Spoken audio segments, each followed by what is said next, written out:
This is the DEFCON Warning System. Current status for 1,530 hours UTC. Condition green, DEFCON 5. There are currently no imminent nuclear threats at this time. On the night of the 28th of August 2025, Kyiv endured one of the deadliest aerial bombardments in months. Russia unleashed a combined wave of missiles and drones, nearly 600 aerial threats over 11 hours, striking civilian infrastructure, residential blocks, and diplomatic sites. Among the hardest hit were the EU mission and the British Council office, both severely damaged in what was seen as a deliberate escalation against cultural targets. Casualties were high. At least 23 individuals were killed, including children, with dozens more injured. A residential building collapsed, rescue operations stretched into the night, and the emotional scenes were broadcast worldwide. The British Council identity as a cultural diplomacy body made its destruction symbolic. Russia's statement accused it of espionage, further inflaming cultural and diplomatic sensitivities. The UK and the EU responded swiftly, summoning Russian diplomats and condemning the attack as barbaric and intolerable. Beyond that, however, there has been no movements by the United Kingdom of significance to respond to the attack. European leaders, Macron, Merz, Starmer, called for increased military support for Ukraine and new sanctions. The EU initiated its 19th sanctions package. Germany moved ahead with ramping up ammunition production via Rheinmetall to sustain Ukraine's defense. Our next focus is North Korea's expanding nuclear threat. According to the Federation of American Scientists, FAS, as of their 2024 assessment, Pyongyang possesses approximately 50 assembled nuclear warheads, with sufficient fissile material to manufacture up to 90 additional weapons, meaning the latent capacity could top 140 weapons. This confirms a steady upward trend in North Korea's warhead production, now coupled with advancements in missile delivery systems, miniaturized warhead designs, and an evolving doctrine that includes tactical nuclear deployment. While the Stockholm International Peace Research Institute offers a slightly lower upper limit, 50 assembled warheads plus enough fissile material for 40 more, it underscores the same trajectory. This reality shifts strategic dynamics for East Asia. Even a modest additional production rate, say, 6 warheads per year, could create a stockpile nearing 130 by decade's end.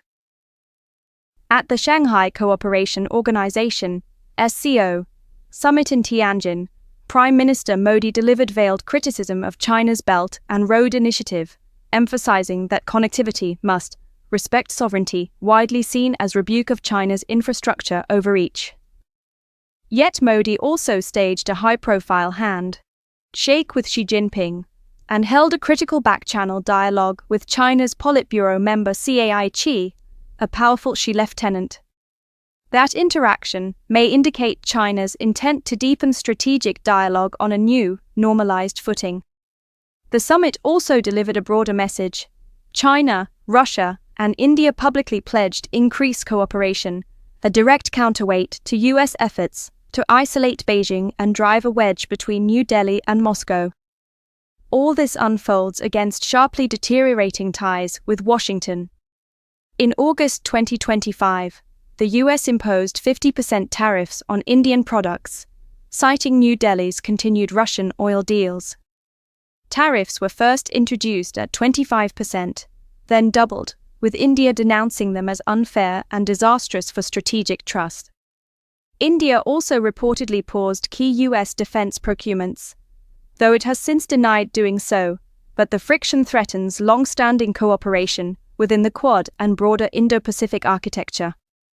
Australia and other regional Quad partners have voiced concern that the U.S.-India split may erode the alliance framework, emboldening Chinese ambitions. Analysts suggest India is rebalancing, keeping options open with both global powers. There is one more strategic stress point that needs to be addressed: Taiwan's security calculus. Earlier this week, the Financial Times spotlighted escalating concern in Taipei over what it sees as an increasingly transactional U.S. posture under President Trump.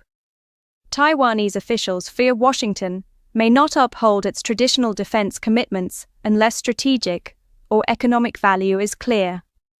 This strategic ambiguity compounds the challenge of balancing deterrence in the Taiwan Strait.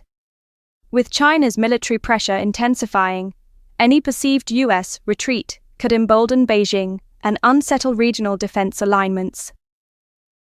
The DEFCON Warning System is a private intelligence organization monitoring and assessing nuclear threats since 1984. It is not affiliated with any government agency and does not represent the alert status of any military branch. The public should make independent evaluations and not rely solely on the DEFCON warning system for strategic planning. Citizens are encouraged to understand preparedness steps in the event of nuclear conflict. For immediate updates, visit www.defconwarningsystem.com. Breaking news and analysis are also available on the DEFCON Warning System Community Forum and via the Twitter feed DEFCON WS Alerts. The next scheduled update is the 1st of October 2025. Additional updates will be issued as warranted, with more frequent reports at higher alert levels. This concludes this update of the DEFCON Warning System